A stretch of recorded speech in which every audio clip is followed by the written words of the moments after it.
अच्छा, ये जो हमारा सब्जेक्ट है वो इंग्लिश से है, ठीक है। इसमें हम जो स्ट्रक्चर होता है उस पे बात करते हैं, लैंग्वेज होती है उस पे बात करते हैं, देन जो कंटेंट होता है, ये 3 मेजर कंपोनेंट्स होते हैं एसे के, उस पे बात करते हैं। बट इससे पहले हम जो है कुछ चीज़ें देखते हैं कि हमारा जो एसे का स्टाइल है, इस सेशन का, क्लास का, वो क्या होता है, हम किस तरह से प्रोसीड करते हैं। देन उससे पहले फॉर्मली जो स्ट्रक्चर होता है वो सीखने से पहले हम देखते हैं वो कौन सी गलतियाँ होती हैं, कौन सी प्रॉब्लम्स होते हैं जो बच्चे कर रहे होते हैं और आपने वो अवॉइड करनी होती हैं, ताकि आप लोग वो गलतियाँ ना करें जो आमतौर पर हर बच्चा कर रहा होता है ऐसे के अंदर। हमारा जो सेशन है इसका ड्यूरेशन आपको पहले बताया हुआ है कि 1 मंथ का सेशन है। आज से स्टार्ट हो रहा है, नेक्स्ट मंथ इसी डेट को हमारा इंशाल्लाह एंड हो जाएगा।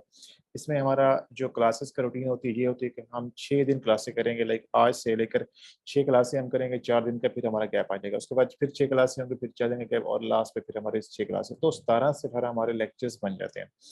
ठीक है।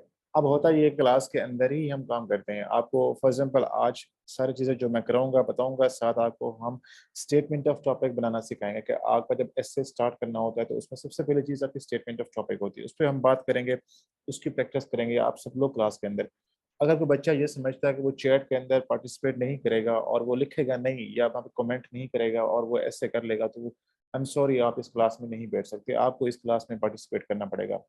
अगर आप लोग क्लास में काम नहीं करेंगे, यहाँ पे नहीं लिखेंगे और उसके बाद आप चले जाएँगे, तो आप घर में वो जो काम कर रहे होंगे उसमें गलतियाँ कर रहे होंगे। उसके बाद आपको अंदाज़ा नहीं होना कि वो काम आप ठीक कर रहे हैं या गलत कर रहे हैं। तो वो गलती जो होती है आप मेरे सामने कर लेंगे, मैं उसको ठीक करा दूँगा, उसके बाद आपको इश्यू नहीं होगा घर में। आपको रोज़ाना के बेस पे टास्क मिलेगा, असाइनमेंट मिलेगी करने के लिए, जो कि आपने अगली क्लास से पहले सबमिट करानी होगी। इसी तरह हम जो है रोज़ाना के बेस पे आज हम स्टेटमेंट ऑफ टॉपिक करेंगे, उसके बाद हमारा नेक्स्ट जो लेक्चर है वो आउटलाइन के ऊपर है, वो भी हम क्लास के अंदर करेंगे, साथ उसके आपको असाइनमेंट मिलेगी। देन हम इंट्रोडक्शन पे जाएँगे, उसके बाद आपकी जो बॉडी के पैराग्राफ्स हैं उस पे जाएँगे, देन लास्ट पे कंक्लूजन आता है। ये फर्स्ट वीक के अंदर हम जो है ये चीज़ें मुकम्मल कर लेते हैं, और जब आपको 3-4 दिन के गैप आता है तो उसमें आप 2 फुल लेंथ ऐसे कर रहे होते हैं अपने हाथ से। उससे पहले आप शॉर्ट टास्क भी कर रहे होते हैं कुछ। जब हमारा स्ट्रक्चर मुकम्मल हो जाता है उसके बाद हम जो है वो टाइप्स ऑफ एसे हैं, आर्गुमेंटेटिव है, डिस्क्रिप्टिव है, उस पे मूव करते हैं। देन हम मुख्तलिफ काइंड्स ऑफ एसे आते हैं पेपर्स के अंदर, उसको उठाते हैं, पास्ट पेपर, उसको एनालिसिस करते हैं, उसके डिस्कशन करते हैं। देन हम लैंग्वेज पे बात करते हैं कि आपके एसे के अंदर जो कंपेटिटिव एग्जाम्स हैं उसमें लैंग्वेज किस तरह की रिक्वायर्ड होती है। उसके बाद हम कंटेंट पे बात करते हैं कि अब कंटेंट किस तरह का होता है, उसे कैसे इकट्ठा कर सकते हैं, अपने एसे को जो है कैसे बेहतर कर सकते हैं, जो आपके एरियाज़ हैं उसको कैसे आइडेंटिफ़ाई करना है, उस पे डाटा कलेक्शन कैसे करनी है, क्या आपको चाहिए होगा, कहाँ-कहाँ से आप डाटा कलेक्ट कर सकते हैं, ये सारी चीज़ें। उसके बाद हम जो है सारे फुल लेंथ ऐसे कर रहे होते हैं, उसके बाद जैसे ही हमारा स्ट्रक्चर मुकम्मल होता है 1 हफ्ते के बाद, उसके बाद हम सिर्फ फुल लेंथ ऐसे ही कर रहे होते हैं। हमारी कोशिश ये होती है कि हर तरह के ऐसे जो पास्ट पेपर में आए हैं, जितने भी टाइप्स के, कैटेगरीज़ के, नेचर के ऐसे आते हैं, वो आप लोगों को प्रैक्टिस कराई जाए। ठीक है? और क्लास में भी डिस्कशन हो जाती है, आप लोग सवाल कर सकते हैं, ग्रुप के अंदर भी कर सकते हैं, जो चीज़ें पूछनी होंगी आप लोग पूछ सकते हैं। ठीक है। उसके बाद जो मैंने बच्चों को बताया कि हमारी पहली 2 क्लासें होती हैं वो सबके लिए फ्री होती हैं, उसके अंदर हर बंदा आ सकता है, अटेंड कर सकता है। तीसरी क्लास में सिर्फ हम उन बच्चों को रखते हैं जो फिर फीस सबमिट कराते हैं और हमारे साथ जो चलते हैं। क्योंकि 2 क्लासें इसलिए फ्री हैं कि सब लोग आएँ इसके अंदर देखें, और उनको अगर लगता है कि ये जो सिस्टम है हमारा क्लास चलाने का निज़ाम है या ऐसे का स्टाइल है, इनको सूट कर रहा है और वो इसे सीख रहे हैं, उसको फ़ायदा हो रहा है, तो वो फीस सबमिट करा दें। अगर उनको लगता है कि वो यहाँ से उनको फ़ायदा नहीं हो रहा, तो वो बिल्कुल भी उससे ज़रूरत नहीं है, वो यहाँ क्लास से जा सकते हैं, कोई इश्यू नहीं होता उनको, ठीक है? अच्छा जी, आज का जो हमारा क्लास है, लेक्चर है, उसमें हम क्या चीज़ें डिस्कस करेंगे? जी, मेरे पास एक शॉर्ट सा इसका जो सिनॉप्सिस है, नंबर 1 के हम ये देखते हैं कि एसे में लोग क्यों फेल होते हैं, वो क्या रीज़न्स होती हैं जिसकी वजह से फेल होते हैं।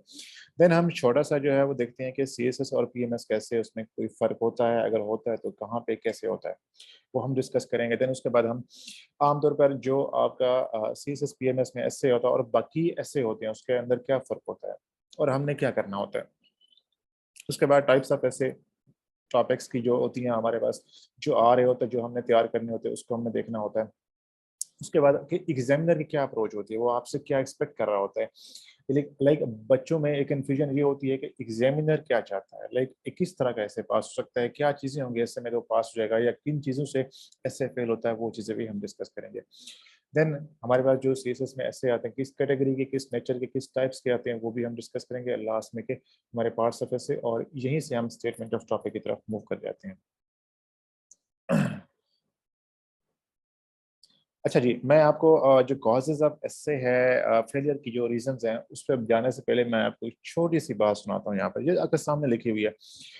जब मैंने ऐसे करना स्टार्ट किया तो हमारे उस्ताद थे, उन्होंने एक बात हमें समझाई थी। उन्होंने एक एक फ़िक्रा कहा था, वो कहते हैं कि देखो पेपर 11 होते हैं सीएसएस पीएमएस में और इम्तिहान 1 होता है और वो होता है एस्से का। ठीक है ना? ये बात बहुत गहरी बात है, इसको बहुत से लोग समझते नहीं हैं। अब इसका मतलब ये है कि जो आपका एस्से है ना, वही आपका इम्तिहान है। सीएसएस हो या आपका पीएमएस है, उसके अंदर अगर आपका इम्तिहान होता है, तो सिर्फ़ एस्से का होता है। अगर वो पास करते हैं, दैट मीन्स कि आप इम्तिहान पास कर जाते हैं। और ऐसा देखा गया है कि 98% 99% केसेज़ में जो लोग एस्से पास करते हैं, उनका सीएसएस या पीएमएस पास हो जाता है।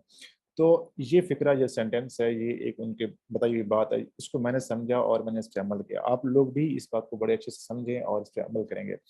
इसका ये मतलब ये है कि आपने अपने एस्से को कभी जो है वो लाइट नहीं लेना, इसको हमेशा सीरियस लेना है, इस पे काम करना है, जो आपके प्रॉब्लम्स हैं, फ्लॉज़ हैं। इवन 2 दिन पहले जब पीएमएस केपी का एस्से का पेपर आया और बच्चों के होश उड़ गए। इवन जो टीचर्स थे बहुत सारे, वो भी कन्फ्यूज़ थे कि ये क्या हो रहा है, लाइक उस तरह के ऐसे बच्चों को नहीं करवाए गए थे। तो आपको तैयार होना पड़ता है। और ऐसे जब आता है तो ज़हर है, आपके पास ऑप्शन नहीं होता, आपने उसे करना होता है। या तो आप उसे करेंगे या आप पेपर से उठ के जाएँगे। अगर आपने करना है तो दैट मीन्स कि आप उससे पहले काम करके आएँ, अपना बैकग्राउंड पे अपनी मेहनत करें, अपनी प्रैक्टिस करें, हर तरह के ऐसे करें ताकि आपको पेपर के अंदर वो उन 3 घंटों में आपको इश्यू ना हो। ठीक है? तो आप लोगों ने अपने एस्से को जो है बहुत सीरियस लेना है। अच्छा जी, अब हम चलते हैं कि एस्से में फेल होने की क्या रीज़न्स हैं। ठीक है ना? कि बच्चे या स्टूडेंट्स एस्से में क्यों फेल हो जाते हैं। अब देखें, ये जो रीज़न मैंने आपके सामने लिखी हैं, ये हो सकता है कि आप लोगों ने कभी ना सुनी हो, ना पढ़ी हों। होता ये है कि जो मार्केट में बुक्स मिलती हैं, उसके अंदर जो चीज़ें बताई गई हैं कि एस्से में फेल होने के रीज़न्स हैं, वो कुछ और हैं। जब मैंने अपनी तैयारी की और अपना एनालिसिस किया और मैं इस फ़ेज़ से, इस जर्नी से गुज़रा, तो मुझे अंदाज़ा हुआ कि जो चीज़ें मार्केट में या बुक्स के अंदर आपको मिलती हैं, वो उससे असल चीज़ें जो है उससे मुख्तलिफ हैं। इसलिए हम कहते हैं कि सीएसएस में या इस तरह के एग्ज़ाम्स में बड़ी मिथ्स पाई जाती हैं। आपने उन मिस से बचना होता है। तो मैंने अपने एनालिसिस और अपने टीचर्स का जो नॉलेज था, उनसे जो सीखा और जो मेरे स्टूडेंट्स हैं, जो वो गलतियाँ करते हैं, मेरे से पढ़ते हैं और जो मेरी अपनी गलतियाँ हैं, उससे मैंने कुछ चीज़ें निकाली कि वो क्या रीज़न्स हैं, जिसकी बिना पे बच्चे ऐसे में फेल होते हैं। वो आपके सामने है। नंबर 1, ऐसे में लोग इसलिए फेल होते हैं कि ऐसे पढ़ाया जाता है, उसकी ट्रेनिंग नहीं मिलती उनको। इसकी मिसाल अगेन वही ड्राइविंग वाली है कि आप क्लास में जाते हैं, आपको लेक्चर दिया जाता है और आप लेक्चर सुनते हैं 40-30 मिनट का, उसके बाद आप क्लास से बाहर आ जाते हैं। आपने कलम भी नहीं चलाया, आपने जो कुछ लिखा ही नहीं है, ठीक है? जब आप क्लास में नहीं लिखते, प्रैक्टिस नहीं करते, आपकी ट्रेनिंग नहीं होती, तो फिर क्या होता है कि आप ऐसे में फेल हो जाते हैं। तो हमेशा मेरा ये स्टाइल है कि बच्चों को क्लास में जो है वो उनको क्लास में ही बिठाओ, ठीक है? और उसको क्लास में ही काम कराओ और जब वो जाएँ क्लास के बाद घर के लिए जो काम मिलेगा तो उसको उस घर के काम के लिए उसे इश्यू नहीं होगा, मसला नहीं होगा। लेकिन अगर वो क्लास में काम नहीं करेगा, पार्टिसिपेट नहीं करेगा और वो ये समझता है कि वो रिकॉर्डिंग से या यूट्यूब से लेक्चर देखकर ऐसे कर लेगा, तो ऐसा नहीं है। आप देख के बातें समझ सकते हैं, लेकिन जब आप उसे प्रैक्टिस करते हैं तो आप गलती कर रहे होते हैं। आप गलती करेंगे तो उसको ठीक करने वाला बंदा नहीं होगा क्लास। तो इसीलिए अपने क्लास में ही काम करना है और इसलिए इससे आपका तब पास हो सकता है जब आप उसकी ट्रेनिंग ले रहे होते हैं। नंबर 2, ऐसे में लोग इसलिए फेल होते हैं कि रॉन्ग सिलेक्शन ऑफ टॉपिक लेते हैं, ठीक है ना? आमतौर पर जो आप एग्ज़ाम में जाते हैं, जब मैंने भी दिए तो मैंने देखा कि जैसे ही एस्से का पेपर आता है बच्चों के पास और मैंने देखा कि मेरे आस-पास जो लोग बैठे होते हैं, वो पहले 10-15 मिनट के अंदर जो है वो 10-10 सफ़े भर चुके होते हैं, ठीक है? हालाँकि मैं जो है वो अपने एस्से को प्रॉपर्ली एक उसका स्टाइल होता है, टॉपिक सिलेक्शन है, उसको ऑर्गनाइज़ करना है, रेफ़र करना है, चलाना है। तो लोग क्या करते हैं कि रॉन्ग सिलेक्शन ऑफ टॉपिक करते हैं, तो उससे वो ऐसे में फेल हो जाते हैं। 2 सफ़े लिखते हैं, 3 सफ़े लिखते हैं, 4 सफ़े लिखते हैं, उसके बाद वो एक्सपोज़ हो जाता है और एग्ज़ामिनर को पता है कि ये इसने एक्सपोज़ हो जाना है। ठीक है, उसे 2 मिनट लगते हैं आपका पर्चा छोड़ने में और अगला पर्चा उठाने में। उसमें कहना है कि बच्चे आप अगले साल आ जाना। ठीक है, तो इसलिए टॉपिक सिलेक्शन में भी बहुत ख़्याल रखना पड़ता है। अब इसमें जो टॉपिक सिलेक्शन है, एक बड़ी डिबेट है, इस पे हम डिटेल में बात करेंगे, ठीक है? अगले लेक्चर्स के अंदर इंशाल्लाह। अच्छा, उसके बाद नंबर 3 कि जो बच्चे एस्से कर रहे होते हैं, वो ये समझते हैं कि जितने बाकी एस्से के स्टाइल्स हैं, एकेडमिक एस्सेज़ हैं, कॉम्पिटिशन के एस्सेज़ होते हैं, स्कूल्स में, कॉलेजेस में, यूनिवर्सिटीज़ में, उस वो जो एस्से होते हैं, आप यहाँ पे लिख सकते हैं, तो उससे आपका एस्से पास हो जाएगा, ऐसा नहीं होता। ठीक है ना? आपको वो स्टाइल भूलना पड़ेगा, आपको उससे वो छोड़ना पड़ेगा। अगर आपने सीएस और पीएमएस कैसे पास करना है, तो वो जो एस्से आपसे डिमांड की जाती है, जिस स्टाइल का लिखा हुआ, तो आपने वो सीखना है और वो स्टाइल मैं आपको सिखाऊँगा। आप अगर उस तरह से लिखते हैं, उसका एक स्ट्रक्चर है प्रॉपर, उसमें स्टेटमेंट ऑफ टॉपिक होता है, उसके अंदर एक आउटलाइन होती है, इंट्रोडक्शन होता है, उसके बॉडी के पैराग्राफ्स होते हैं, टॉपिक सेंटेंसेस होते हैं, उसका कंक्लूजन होता है, वो सारी चीज़ें होती हैं। अगर आप वो स्टाइल फॉलो करते हैं तो आप कभी ऐसे में फेल नहीं हो सकते। नंबर 3 नंबर 4 पे ये है कि लोग ऐसे में इसलिए भी फेल होते हैं कि वो ऐसे लिखते नहीं हैं, ठीक है ना?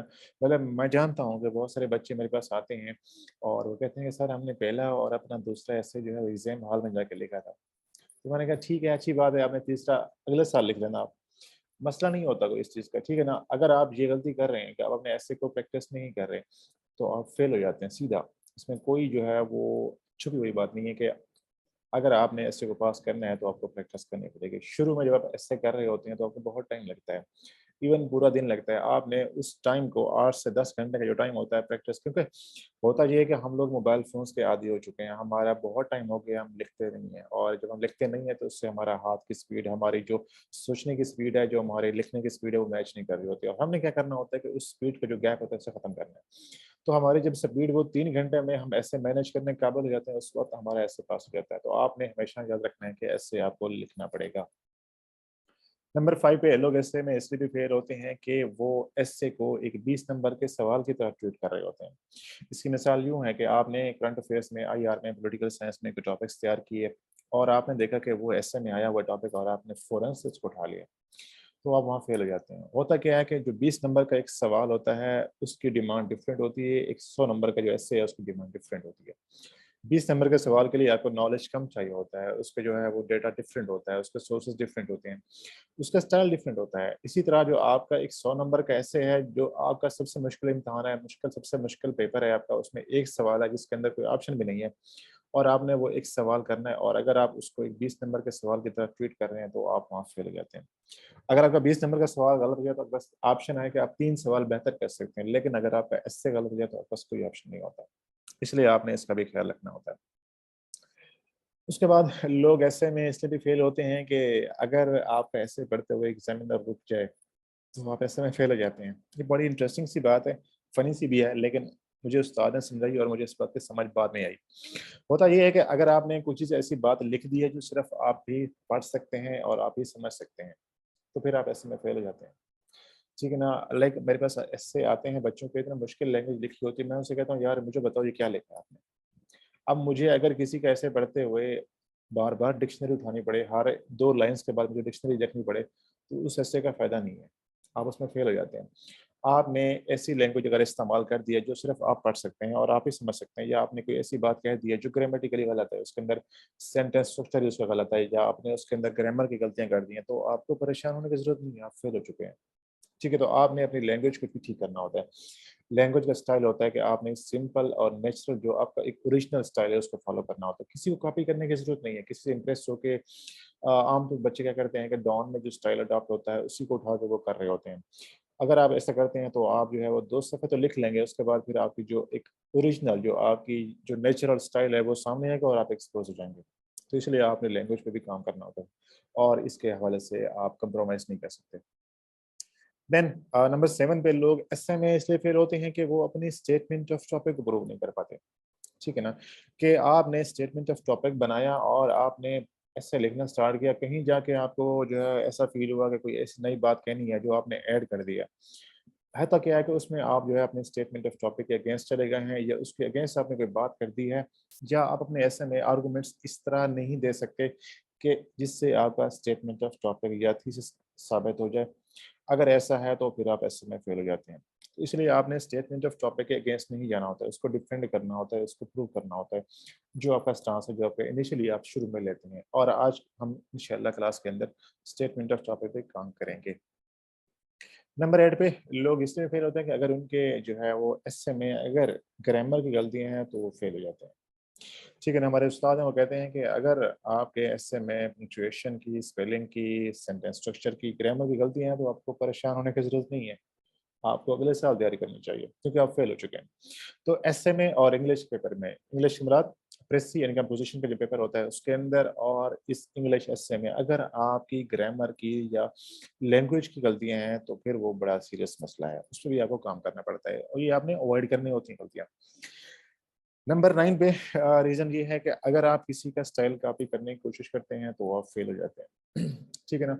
मेरे पास ऐसे आते हैं उसमें सम टाइम एक 20 सफ़े का ऐसे लिखा होता है और एक 10 सफ़े का जो है ऐसे लिखा होता है। और उस 10 सफ़े वाले ऐसे को देख के लगता है कि ये बहुत अच्छा ऐसे है, 20 वाले में लगता है यार इसके अंदर कोई जान ही नहीं है। इसने चीज़ें जो है वो डिफरेंट जगहों से उठा के या इसने जो है वो एक बड़ी फ़िक्टिशियस किस्म का जो है इसने स्टाइल अडॉप्ट किया है। तो अगर आपके ऐसे में ओरिजिनैलिटी नहीं है, क्रिएटिविटी नहीं है, आपका अपना ओरिजिनल स्टाइल नहीं है, जैसे आप लोग अपने कपड़े ही पहनते हैं, अगर आप किसी और कपड़े पहनते हैं तो वो फ़ील हो जाता है कि आपने किसी और के पहने हुए। इसी तरह अगर आप किसी और की लैंग्वेज, किसी और का स्टाइल में लिखने की कोशिश करते हैं तो वो आप एक्सपोज़ हो जाते हैं। तो आपको लगता है कि अगले बंदे को लगता है कि ये इसका अपना स्टाइल नहीं है। तो आपने लैंग्वेज जो आपकी राइटिंग स्किल है, जो आपका राइटिंग स्टाइल है, वो आपका नेचुरल होना चाहिए। जिस तरह आप लिखते हैं उसी को लिखेंगे आप। इसके बाद ऐसे में लोग इसलिए भी फेल होते हैं नंबर 10 में कि उनके आउटलाइन के अंदर लॉजिकल सीक्वेंस नहीं होता और जब लॉजिकल सीक्वेंस नहीं होता तो वो पूरे ऐसे में कोहेरेंस नहीं होती। अगर आपके ऐसे में कोहेरेंस नहीं है, तो आप फेल हो जाते हैं। आपके जो एस्से के बॉडी के पैराग्राफ्स होते हैं, वो आपस में कनेक्ट होते हैं हमेशा। ऐसा नहीं है कि एक पैराग्राफ दूसरे से अलग होगा, दूसरा तीसरे से अलग, ऐसा नहीं है। तमाम पैराग्राफ्स जो होते हैं, वो आपस में कनेक्ट होते हैं और वो कनेक्शन कैसे बनता है, वो हम देखेंगे। अगर आपके ऐसे में वो कनेक्शन नहीं है, कोहेरेंस नहीं है और पैराग्राफ्स आपस में लिंक्ड नहीं है, कनेक्टेड नहीं है, तो आपका एस्से फेल हो जाता है।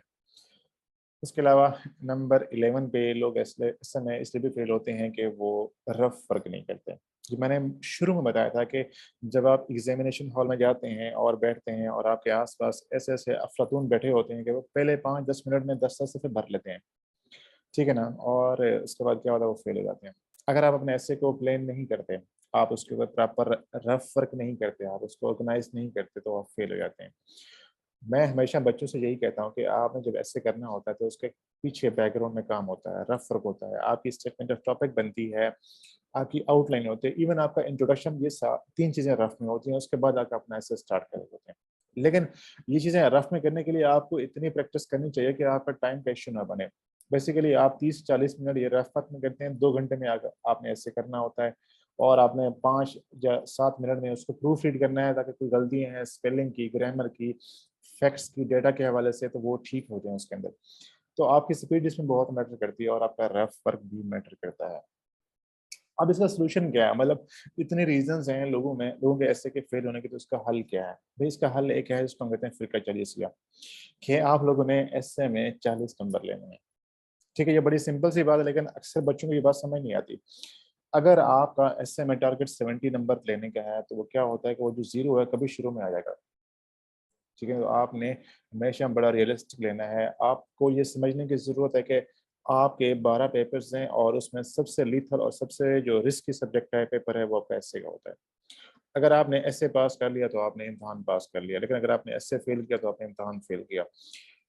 बहुत सारे लोग हैं, वो ज़िंदगी भर उनको ये अफ़सोस रहता है कि काश उनका एसे पास हो जाता, काश उनका एसे पास हो जाता। अब इसका क्या हल है कि आप लोगों ने बड़ा रियलिस्टिक रहना है। आपने अपने जो गोल्स रखने हैं ऐसे के हवाले से वो 40 नंबर के हैं। टॉप 20 को उठा लें इस साल के, जिन लोगों ने वाली लोकेशंस ली हैं इस साल, उनमें से टॉप 20 को उठाकर देख लें, आपको मेजॉरिटी 80 टू 90% लोग जो हैं टॉप 20 में, उनके नंबर कितने हैं? 40, 42, 40, 42, इससे ऊपर नंबर नहीं है। भई आपने सिर्फ़ इससे पास करना है, 40 नंबर लेने हैं। आप इससे ऊपर जो लेके जाएँगे वो आपकी मेहनत है, आपका हार्ड वर्क है और आपका जो है वो उसका रिवॉर्ड मिलता है आपको। लेकिन आपने बेसिकली हमेशा याद रखना है कि आपने इससे मतलब 40 नंबर लेने हैं। अगर आप 40 नंबर ले लेते हैं तो आपकी गेम बड़ी आसान हो जाती है। लेकिन अगर आप 40 नंबर नहीं लेते और 39 पे गिर जाते हैं, फिर बड़ा मसला हो जाता है आपके लिए। ठीक है, तो आपने जो है वो 40 नंबर का गोल रखना है हमेशा। अच्छा जी, अब चलते हैं हम कि आमतौर पर जो आपका सीएसएस और बीएमएस कैसे, उसमें फ़र्क क्या होता है? इसको हम यहाँ शॉर्ट में देखते हैं लेकिन डिटेल में हम इसको बाद में जो है कवर करते हैं। क्योंकि जब तक आप स्ट्रक्चर मुकम्मल नहीं करते, आपको समझ नहीं आती, ठीक है? इसलिए मैं जो है यहाँ पे थोड़ा-सा लिखा है। अब देखें, जो आपका आमतौर पर जो मेजर डिफरेंस है ना सीएसएस और बीएमएस में, वो होता है लेंथ का। ठीक है? सीएसएस में आपसे डिमांड ये होती है कि आपने 2500 और 3000 वर्ड के बीच में कैसे लिखना होता है। जबकि पीएमएस में एग्ज़ामिनर ये कहता है कि आपने जो है वो 1200 से 1500 वर्ड का ऐसे लिखना होता है। दैट मीन्स कि वो एक तकरीबन हाफ़ हो जाता है। शॉर्ट ऐसे होता है आपका 1200-1500 वर्ड का और वहाँ 2500 वर्ड का ऐसे होता है। नंबर 2 डिफरेंस ये होता है कि पीएमएस में आपको 2 घंटे मिलते हैं ऐसे के लिए, जबकि सीएस में 3 घंटे होते हैं। ठीक है? ये फ़र्क है। नंबर 3, आमतौर पर जो मेंटोर्स हैं वो ये बताते हैं कि जो पीएमएस का एसे है उसमें एग्ज़ामिनर ये आपसे एक्सपेक्ट करता है कि जो स्टेटमेंट्स हैं उसको आपने फ़ॉलो करना है। उसके आप उसके साथ बहुत ज़्यादा खेल नहीं सकते। लाइक आपके पास ऑप्शंस नहीं है उसके अंदर। जो स्टेटमेंट दी गई है आप उसी के साथ जाएँ, जो उसने बात कही आप उसको फॉलो करें। जबकि सीएसएस में ये होता है कि जो आपके पास स्टेटमेंट दी गई है आप उसके अगेंस्ट भी जा सकते हैं। You can play with it, ठीक है ना? आप उसके साथ जो है मुख्तलिफ स्टाइल में आप उसे एक्सप्लोर कर सकते हैं, डिफरेंट डायमेंशंस में जाकर देख सकते हैं और अपने ऐसे को डिफरेंट वे में प्लान कर सकते हैं। तो बेसिकली आपने पीएमएस में जो इंस्ट्रक्शंस है उसको फॉलो करना होता है, जबकि सीएसएस के ऐसे में आपने जो एक होलिस्टिक अप्रोच होती है उसको फॉलो करना होता है। ये चीज़ें मज़ीद इंशाल्लाह क्लियर होंगी। अच्छा जी, उसके बाद आमतौर पर जो ऐसे होते हैं उसमें 2 टाइप्स आते हैं ऐसे के, ठीक है ना? अगर आप पिछले 50 साल के, 10 साल के या 20 साल के ऐसे को उठा के देखते हैं ना, तो उसके अंदर जो टॉपिक्स मिलते हैं वो 2 मेजर कैटेगरीज़ हैं उसमें से आते हैं। नंबर 1 जिसको हम कहते हैं कि ओपन एंडेड एसेस, ठीक है? और नंबर 2 जिसको हम कहते हैं क्लोज़ एंडेड एसेस। अगर आप 2022 का ऐसे उठा के देख लें, तो उसके अंदर 2 टॉपिक्स के अलावा बाकी जितने भी टॉपिक्स हैं वो सारे क्या थे? ओपन एंडेड टॉपिक्स थे। अब इसका मतलब ये होता है कि ऐसे टॉपिक्स जिसके अंदर एग्जामिनर ने आपको ऑप्शन दिया होता है कि आप अपनी मर्जी से अपना ऐसे चला सकते हैं। ओपन एंडेड वो ऐसे होते हैं, वो टॉपिक्स होते हैं जिसके अंदर कोई स्पेसिफिकली डायमेंशन नहीं होती। For example democracy in Pakistan, examiner ने ये इतना सा जो है स्टेटमेंट दे दी, इतनी सी बात लिख दी है, उसने कहा डेमोक्रेसी इन पाकिस्तान। अब उसने आपको ऑप्शन दे दिया है कि आप जो चाहें इसके अंदर लिखें, लेकिन लिखना क्या है वो बेसिकली आप स्टेटमेंट ऑफ टॉपिक में डिफाइन कर रहे हैं, ठीक है? इसी तरह अगर आपके पास है कि वुमेन एम्पावरमेंट, अगर ये उसने दे दिया है, अब इसके ऊपर आप कुछ भी चाहें लिख सकते हैं। आप बाउंड नहीं हैं, आप अपनी जो है वो मर्ज़ी से कुछ भी उसके अंदर लेके आ सकते हैं, कुछ भी लिख सकते हैं। बट क्या लिखना होता है, क्या नहीं लिखना वो बहुत इम्पोर्टेंट होता है। तो बेसिकली इस तरह के टॉपिक्स होते हैं जिसके अंदर डायरेक्शन क्लियर नहीं होती, डायमेंशंस नहीं दी गई होती हैं और एग्ज़ामिनर आपको बाउंड नहीं करता, उसको हम कहते हैं ओपन एंडेड एसेस। उसके बरक्स वो टॉपिक्स जिसके अंदर डायमेंशन दी गई होती है, आपके पास बहुत ज़्यादा ऑप्शंस नहीं होते और आप अपनी मर्ज़ी नहीं कर सकते, उसको हम कहते हैं close ended essays. For example आप कह सकते हैं वो अगर टॉपिक इस तरह से है कि women development is human development या women empowerment is human empowerment. For example pros and cons of globalization. अगर आप इन टॉपिक्स को देखें तो इसके अंदर ऑप्शंस नहीं है, आपके पास अपनी मर्ज़ी से कुछ ऐड करने का ऑप्शन नहीं है। एग्जामिनर ने बेसिकली आपको जो है वो रेस्ट्रिक्ट कर दिया है, लिमिट कर दिया है कि आपने इन चीज़ों पे ही ऐसे करना है। आपने ग्लोबलाइजेशन के प्रोस एंड कॉन्स बताने हैं, आपने कुछ और नहीं बताना। उसकी हिस्ट्री पे या उसका जो स्टोरी है उसके ऊपर आपने नहीं जाना। इसी तरह अगर टॉपिक आता है कि democracy and good governance go hand in hand. अब दैट मीन्स कि आपको इस टॉपिक को फॉलो करना है और जो बात इसने कही है वो आपने जो है वहाँ पे लिखनी है। यहाँ पे आपके पास ऑप्शन नहीं है। तो बेसिकली आपके पास जब ऐसे के टॉपिक्स आते हैं वो 2 कैटेगरीज़ में, नंबर 1 ओपन एंडेड होते हैं जिसके में आपके पास ऑप्शन ज़्यादा होता है, आप अपनी मर्ज़ी से खेल सकते हैं, ठीक है? नंबर 2 वो ऐसे होते हैं जिसके अंदर एग्ज़ामिनर आपको ऑप्शन नहीं देता, आपको बाउंड कर देता है, आपके पास ऑप्शन खत्म हो जाते हैं, उसको हम कहते हैं क्लोज़ एंडेड। आपके पेपर में हर तरह के ऐसे आते हैं, नंबर 1 से भी आते हैं, कैटेगरी नंबर 1 से भी आते हैं और नंबर 2 से भी आते हैं, ठीक है? इनकी हैंडलिंग डिफरेंट होती है, इन करने का स्टाइल डिफरेंट होता है, वो सारी चीज़ें हम इंशाल्लाह आगे जाके देखेंगे। अच्छा जी, अगर हम बात करें कि वो कौन से एरियाज़ हैं जहाँ पे ऐसे आते हैं, लाइक कौन-कौन से ऐसे फ़ेवरेट एरियाज़ हैं या मोस्ट एक्सपेक्टेड टॉपिक्स हैं, मोस्ट कॉमन एरियाज़ हैं जिसमें ऐसे आते हैं, तो उसको अगर हम देखें तो वो 2 कैटेगरीज़ में आते हैं। नंबर 1 एक वो हैं जो इंटरनेशनल इश्यूज़ हैं और उसके बाद जो दूसरी कैटेगरी है उसको कहते हैं नेशनल जो डोमेस्टिक इश्यूज़। इंटरनेशनल जो ग्लोबल इश्यूज़ वो होते हैं जिनकी ग्लोबल स्कोप होता है, जिनका जो आउटरीच होती है ग्लोबल होती है, वो पूरी दुनिया के हवाले से जो है वो आप उससे एक्सपेक्ट कर सकते हैं। फॉर एग्ज़ाम्पल वुमेन के हवाले से कोई ऐसे आ गया, तो ऐसा लाज़मी नहीं कि वो सिर्फ़ पाकिस्तान स्पेसिफ़िक होगा, वो पूरी दुनिया के हवाले से भी हो सकता है, ग्लोबली उसका जो है आउटरीच हो सकता है, स्कोप उसका ग्लोबल हो सकता है। इसी तरह डेमोक्रेसी है, क्लाइमेट चेंज है, वॉर और पीस के हवाले से आते हैं, ह्यूमन डेवलपमेंट पे से आते हैं। ये बहुत सारे ऐसे आते हैं जो बेसिकली पाकिस्तान स्पेसिफ़िक नहीं होते। तो आपने जब तैयारी करनी होती है तो आपको हर तरह के टॉपिक्स तैयार करने होते हैं। लेकिन जो एरियाज़ हैं मेजर यही होते हैं। लाइक डेमोक्रेसी है, वुमेन है, फेमिनिज़्म है, जेंडर इक्वालिटी है, पॉवर्टी है, करप्शन है, गुड गवर्नेंस है, इकोनॉमी है। इसी तरह जितने भी नए-नए टॉपिक्स आते हैं वो हम इसके अंदर शामिल करते हैं। नंबर 2 में हमारे पास डोमेस्टिक इश्यूज़ आते हैं। डोमेस्टिक इश्यूज़ का मतलब ये होता है कि ऐसे टॉपिक्स जो सिर्फ़ पाकिस्तान स्पेसिफ़िक होते हैं। लाइक हमारा जो एजुकेशन सिस्टम है उस पर बात हो सकती है, पाकिस्तान में जो गवर्नेंस की क्राइसिस है उस पर बात हो सकती है, पाकिस्तान में करप्शन है उस पर बात हो सकती है, पाकिस्तान में डेमोक्रेसी के हवाले से हमारे जो वाटर के इश्यूज हैं, चैलेंजेस हैं, उस पर बात हो सकती है, क्लाइमेट चेंज को पाकिस्तान स्पेसिफिक कर सकता है वो।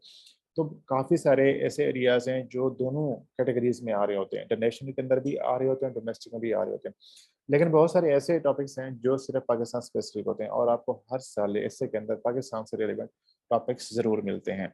ठीक है, ऐसा नहीं है कि पाकिस्तान से मुताल्लिक़ या पाकिस्तान स्पेसिफिक टॉपिक ना दे, ऐसा हो नहीं सकता। तो आपने हर तरह के टॉपिक्स को तैयार करना होता है। उसके बाद चलते हैं हम कि जो एरियाज़ हैं मैंने यहाँ पे लिख दिए हैं कि मेन डेमोक्रेसी है, वुमेन है, क्लाइमेट चेंज, वार्मिंग है, उसके बाद इकोनॉमी है, एजुकेशन, इस्लामोफोबिया, वाटर। ये छोटी सी लिस्ट है मैंने यहाँ पे लिखी है, लेकिन टॉपिक्स तो बहुत ज़्यादा हैं, वो हम इंशाल्लाह करेंगे, प्रैक्टिस करेंगे सारे। एक और चीज़ जो मैं यहाँ पे बताना चाह रहा हूँ, बहुत इंपॉर्टेंट है, डिस्कस करनी है, वो ये है कि 2016 बड़ा इम्पोर्टेंट ईयर था, क्योंकि उस साल जो है वो आपका सिलेबस चेंज हुआ था। ठीक है, 2016 में फर्स्ट टाइम जो है वो जब सिलेबस चेंज हुआ तो एग्ज़ाम हुए थे, और उसके बाद से 2017 में जो एसए का पेपर आया था बहुत ही मुश्किल था। सीएसएस की बात कर रहा हूँ मैं। ठीक है, और उसमें कहते हैं कि बहुत ही मुश्किल एग्ज़ाम था वो। उसके बाद से मैंने ये देखा है कि जो एग्जामिनर है वो आम तौर पर जो एसए के टॉपिक्स आते रहे हैं उससे हट के बात कर रहा होता है। लाइक अब 2022 का जो अभी पीएमएस का एग्जाम हुआ है, कभी मैं उसको आप उठा के देख लें। ठीक है ना, इसी तरह आप 2017 को उठा के देख लें, 2022 को उठा के देख लें आप। तो आपको हर साल जो है एग्जामिनर एक डिफरेंट अप्रोच और डिफरेंट डायमेंशंस में जाके एसए लेकर आता है वो। ठीक है, अब उससे आपने कैसे डील करना है, आपने कैसे तैयारी करनी है कि आप जिस तरह का एसे आया तो आप उससे हैंडल कर सकें। अब उसका हल ये होता है कि आप जिस तरह के एग्जामिनर आपको टॉपिक्स दे रहे हैं, आप उस तरह के टॉपिक्स को ही प्रैक्टिस करें। एक ज़माना था, एक वक़्त था कि जो है बहुत ही ओपन एंडेड और बहुत सिंपल किस्म के एसे आते थे। उसमें इंटरनेट इतना दूर नहीं था, लाइक उसमें इतना वायरल नहीं था। अब जो है वो हर बंदे के पास जो है वो मोबाइल है, इंटरनेट है, उसके पास एक्सेस है। वो जो चाहे कर सकता है, देख सकता है। अब एग्जामिनर ने भी इस चीज़ को देखा है कि अब हर बंदा जो है अपने घर पे बैठ के तैयारी कर रहा होता है। तो अब इन्फॉर्मेशन इतनी एक्सेसिबल हो चुकी है कि एग्जामिनर को जो है वो आउट ऑफ द वे जाना पड़ता है। ठीक है ना, अब वो नए टॉपिक्स लेकर आता है, ऐसे टॉपिक्स जिसके ऊपर लोग रिसर्च नहीं करते, जिसके ऊपर जो है वो आम तौर पर उसे एक बच्चा इग्नोर कर सकता है। तो आपने उन तमाम डायमेंशंस को, उन तमाम एरियाज को टच करना होता है, उनकी तैयारी करनी होती है, उस तरह के ऐसे को तैयार करना होता है। एक और चीज़ जो है कि एग्जामिनर पहले एक किसी पर्टिकुलर खास एस्पेक्ट पे या टॉपिक के ऊपर ऐसे देता था। अब वो क्या करता है कि वो दो टॉपिक्स को कंबाइन कर देता है। फॉर एग्जांपल उसने कहा कि democracy and illiteracy can not move together. ठीक है, अब उसने डेमोक्रेसी और एजुकेशन को कंबाइन कर दिया। इसी तरह उसने कहा कि great Nations win without war. ठीक है, तो अगर आप पेपर्स को उठा के देख लें 2016 के बाद से, तो बहुत सारे ऐसे टॉपिक्स हैं जो बड़े अनएक्सपेक्टेड हैं, बहुत ही यूनिक किस्म के एरियाज हैं, टॉपिक्स हैं। तो इनको हैंडल करने का तरीका ये है कि आपको इस तरह की प्रैक्टिस करनी पड़ेगी। मतलब जो ट्रेडिशनल स्टाइल होता है वो तो आप कर रहे होते हैं, जो टॉपिक्स हैं वो कर रहे होते हैं, लेकिन आपको जो एक्सपेक्टेड एरियाज हैं, एक्सपेक्टेड टॉपिक्स आते हैं, जिस तरह के स्टेटमेंट्स आती हैं, उनकी तैयारी भी करनी पड़ती है, और इंशाल्लाह मैं आपको इस सेशन में वो भी कराऊंगा ताकि आप लोग उस काबिल हो जाएं। उसके बाद हम चलते हैं कि एक बात आपने हमेशा याद रखनी है कि जो एसए का एग्जामिनर है वो हमेशा आपके लिए सरप्राइज लेकर आता है। ठीक है ना, 2022 का जो पीएमएस का एसए हुआ है वो बच्चे यही कह रहे हैं कि इट वाज क्वाइट शॉकिंग, कि हमारे लिए बहुत शॉकिंग था ये। बिल्कुल ऐसा है, जब मैंने खुद देखे उसको ऐसे के टॉपिक्स, तो आई वाज नॉट एक्सपेक्टिंग कि ऐसा कुछ होगा। तो आपने इस बात के लिए तैयार रहना है कि एग्जामिनर एसए के अंदर आपके लिए सरप्राइज लेके बैठा होता है।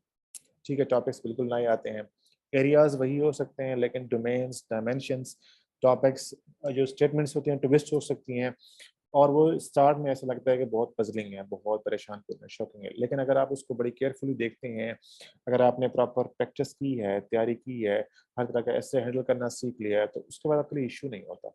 ठीक है, तो आपने बट ये याद रखना है कि आपके लिए सरप्राइज होता है हमेशा ऐसे के अंदर। अच्छा जी, अब ये है कि जो मैंने बता दिया कि सेफेस्ट ऑप्शन क्या है, कि हम कैसे तैयारी कर सकते हैं, वो यही है कि आपको हर तरह के ऐसे करने पड़ेंगे। लेकिन बेसिकली आपका एक ऐसे का जो स्टाइल है करने का वो ठीक होना चाहिए, स्ट्रक्चर। नंबर 2, आपको हर तरह के descriptive, open ended, close ended, argumentative ऐसे करने पड़ेंगे। फिर उसके बाद सिंगल ऐसे जो टॉपिक्स होते हैं किसी एक पर्टिकुलर इशू के ऊपर वो आप प्रैक्टिस करें। उसके बाद दो दो डिफरेंट डोमेन्स को, जो टॉपिक्स को मिला के कंबाइन करके जो मुश्किल स्टेटमेंट्स होती हैं कम्प्लेक्स, वो भी आप प्रैक्टिस करेंगे, तब आप इस काबिल होती हैं कि आप ऐसे को पास करें। तो हम इस सेशन के अंदर उसी अप्रोच को फॉलो करते हुए आप लोगों को प्रैक्टिस करवाते हैं। अच्छा जी, यहाँ पे मज़ीद जाने से पहले मैं आप लोगों से छोटा सा सवाल पूछना है कि कोई बच्चा मुझे ये बता दे कि आउटलाइन जो होती है वो आपके एस्से का हिस्सा होती है कि नहीं होती? क्या लगता है आप लोगों को कि जो आपकी आउटलाइन होती है वो आपके एस्से के स्ट्रक्चर का हिस्सा होती है कि नहीं होती? जी आई थिंक शाबाश। सो होती है सर। मेरे ख्याल में सर नहीं होती सर। सर आउटलाइन ऐसे का हिस्सा होती है। ओके, तब जब आपके सवाल की तरफ आएंगे इस कॉर्नर पे देखते हैं। आयशा कहती हैं यस, आउटलाइन जो है वो ऐसे का हिस्सा होती है। अब्दुल्ला कहते हैं होती है। जी बाकी लोग बताएं, शाबाश। आपको क्या लगता है कि आपकी जो आउटलाइन होती है वो क्या आपके हिस्से का हिस्सा होती है कि नहीं होती? शाबाश। मुझे देखना है कि कौन कौन जाग रहा है और कौन कौन सो रहा है। Yes sir, it is part of हिस्सा। ये कौन है यार? प्लीज़ नाम बता दें। अगर आप अपने नाम से आया करें तो बहुत आसानी हो जाएगी मुझे। इट्स पार्ट ऑफ हिस्सा, एहसान कहते हैं। ठीक है, तजब तजब कहते हैं नहीं होती। अच्छा जी, ठीक है। सर्विसेज बेस्ड ऑन आउटलाइन, आमना कहते हैं ठीक है, शुमैला कहती हैं most important part of essay. Okay, Abdullah is here is part of essay. Okay okay Abdullah, इस पार्ट ऑफ आवर एसे। ठीक है, नविश कहती हैं थिंक सो। नहीं जनाब, इसका जवाब ये है कि आपका जो आउटलाइन होती है वो आपके एसे का हिस्सा नहीं होती। ठीक है, आपका जो एसे होता है ना, उसके जो फॉर्मल पार्ट्स होते हैं वो 3 होते हैं। नंबर 1 आपका इंट्रोडक्शन होता है, नंबर 2 बॉडी के पैराग्राफ्स होते हैं, और नंबर 3 आपका कंक्लूजन होता है। अब इसका ये मतलब ही है कि जब आपकी आउटलाइन आपके एसे के जो स्ट्रक्चर है उसका पार्ट नहीं है तो फिर आउटलाइन की ज़रूरत क्यों है? ठीक है, ये बड़ी लंबी डिबेट है, इस पर हम जाएंगे, लेकिन अभी आपने इतना याद रखना है कि जो आउटलाइन है वो आपके एसे के स्ट्रक्चर का हिस्सा नहीं होती। दैट मीन्स कि आप बगैर आउटलाइन के भी ऐसे पास कर सकते हैं। ठीक है, बगैर आउटलाइन के भी लोगों ने ऐसे पास किए हैं, लेकिन हम इतने एक्सपर्ट नहीं होते, हमारी ऐसे पे इतनी कमांड नहीं होती कि हम बगैर आउटलाइन के ऐसे को पास कर सकें। तो नॉर्मली हम क्या करते हैं कि अपनी आसानी के लिए हम लोग जो है वो एक आउटलाइन बनाते हैं और उस आउटलाइन को फॉलो करके हम अपना ऐसे करते हैं। आउटलाइन से क्या होता है कि हमारा ऐसे प्लान हो जाता है, ऑर्गेनाइज हो जाता है, और हमारा तकरीबन जो 40-50% काम है वो पहले हो जाता है। उसके बाद सिर्फ हमने उन आइडियाज़ को उठाना है और उनको एक्सप्लेन करना होता है, और उनके ऊपर हमने पैराग्राफ्स लिखने होते हैं। ठीक है, तो ये आपने याद रखना है। आज के बाद अगर कोई आपसे पूछे कि आउटलाइन आपके ऐसे का हिस्सा है या नहीं है, तो आपको इस सवाल का जवाब पता होना चाहिए। अब चलते हैं कि आपका जो एसे होता है उसके अंदर क्या चीज़ें मैटर कर रही होती हैं, एग्जामिनर क्या चीज़ें देख रहा होता है। ठीक है ना, वो कौन सी चीज़ें हैं जिसकी बेस पे आपका एसे फेल या पास होता है। अगर आप 2016 के बाद से लेकर अब तक, तो कोई 3-4 साल उसने एग्जामिनर ने रिपोर्ट्स इशू की हैं, पब्लिश की हैं एफपीएससी ने। अगर आप एसए के जो एग्जामिनर है उसकी रिपोर्ट्स को उठा के देखें तो उसमें 3 चीज़ें नज़र आती हैं। नंबर 1 कंटेंट, नंबर 2 लैंग्वेज, और नंबर 3 एसए का स्ट्रक्चर। अब ये क्या है, क्या मतलब है, इसे क्या मुराद है, इसको हम डिटेल में देखते हैं। नंबर 1 चीज़ जो आपकी इंपॉर्टेंट है, मोस्ट इंपॉर्टेंट, वो है आपका कंटेंट। कंटेंट से मुराद आपका नॉलेज, आपकी इंफॉर्मेशन, आपके आइडियाज़, आपके आर्गूमेंट्स, आपका डेटा, आपके रेफरेंसेस, कोटेशंस, फैक्ट्स वगैरह, ये सारी चीज़ें जो होती हैं ना, जो आपका कंटेंट है, ये इसका हिस्सा होती हैं। यानी कि जो ओवरऑल आपका नॉलेज है, जो आपने इंफॉर्मेशन उसके अंदर यूज़ की है उस एस्से को लिखने में किसी एक टॉपिक के ऊपर, वो कितनी अपडेटेड है, कितनी वेल रिसर्च्ड है, और वो कितनी रिलेवेंट है। ये चीज़ बहुत मैटर कर रही होती है। अगर कोई मुझसे पूछे कि सबसे इम्पोर्टेंट चीज़ ऐसे में क्या होती है, मैं हमेशा ये कहता हूँ कंटेंट होता है। तो आपके ऐसे में जो कंटेंट होता है उसकी जो वेटेज है वो 40% होती है। नंबर 2, जो आपकी चीज़ होती है वो है लैंग्वेज।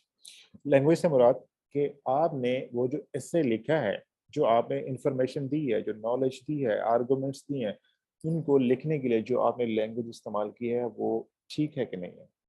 आपकी लैंग्वेज में ग्रामर के, स्पेलिंग के, पंक्चुएशन के, इस तरह के इश्यूज बिल्कुल नहीं होने चाहिए। अगर आपकी लैंग्वेज ठीक है, लाइक ऐसा हो सकता है कि एक बंदे ने एक जो है बहुत अच्छा ऐसे लिखा है, उसका स्ट्रक्चर भी ठीक है, उसका कंटेंट भी ठीक है, लेकिन जब वो सेंटेंसेस लिखता है तो उसके अंदर बहुत गलतियां कर रहा होता है ग्रामर की।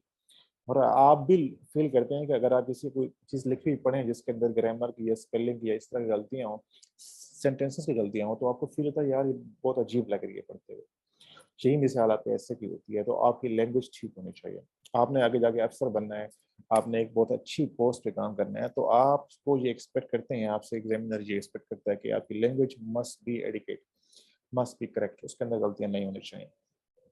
नंबर 3 जो आपका है वो है एसे का स्ट्रक्चर। अब देखें, आप लोग, मैं मिसाल लेता हूँ कि आप लोग जो है कहीं जॉब करनी होती है किसी प्राइवेट इदारे में या किसी गवर्नमेंट इदारे में, तो वो आपसे कहते हैं कि आप हमारा ये टेस्ट पास करेंगे तो हम आपको जॉब देंगे।